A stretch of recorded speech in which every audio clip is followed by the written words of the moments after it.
भगवान भावनाओं को महत्व देखते हैं। भगवान की पूजा में भावना और श्रद्धा का महत्व सोने और चांदी से ज्यादा होता है। इस बात को अत्यंत खूबसूरत तरीके से समझाने हेतु श्री कृष्ण और उनकी दो बीवियों रुक्मणी और सत्यभामा से संबंधित एक बहुत ही अच्छी पौराणिक कथा है। भगवान श्री कृष्ण की पत्नी सत्यभामा के मन में एक दिन बहुत ही अजीब सा विचार आया। वह हट करने लगी कि श्री कृष्ण जी को अपने गहनों से तोलेंगी। श्री कृष्ण जी को जब ये बात पता चली तो वे सत्यभामा से कुछ बोले नहीं, बस मन मन मुस्कुराने लगे। सत्यभामा अपने ढेर सारे जेवर ले आईं। पलड़े के एक तरफ उन्होंने भगवान को बैठा दिया और दूसरी तरफ अपने जेवर रखने लगी, लेकिन पलड़ा अभी भगवान की तरफ ही झुका था। सत्यभामा के पास जेवरों की कोई कमी तो थी नहीं, वो जाकर और ढेर सारे जेवर ले आईं, लेकिन पलड़ा जरा भी नहीं हिला। सत्यभामा ने अपने सारे जेवर तराजू पर रख दिए, लेकिन कोई फायदा नहीं हुआ। अंत में वह थक कर बैठ गईं। तभी वहां रुक्मणी का आगमन हुआ। सत्यभामा ने उन्हें सारी बात कह सुनाई। सत्यभामा की बात सुनकर तुरंत रुक्मणी जी पूजा का सामान ले आईं।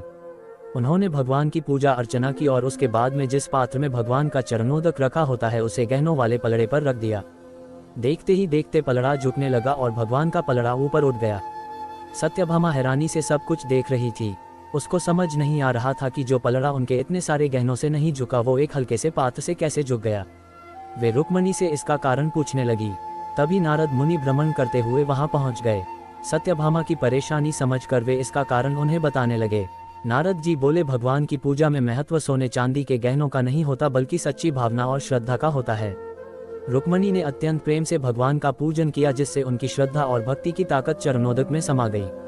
जब रुक्मणी ने वह पात्र तराजू पर रखा तो उनकी भक्ति की ताकत से पलड़ा नीचे चला गया। ईश्वर को सिर्फ सच्चे प्रेम, श्रद्धा और भक्ति की भावना से ही पाया जा सकता है। सोने चांदी और रुपए पैसों का भगवान की नज़र में कोई मोल नहीं होता।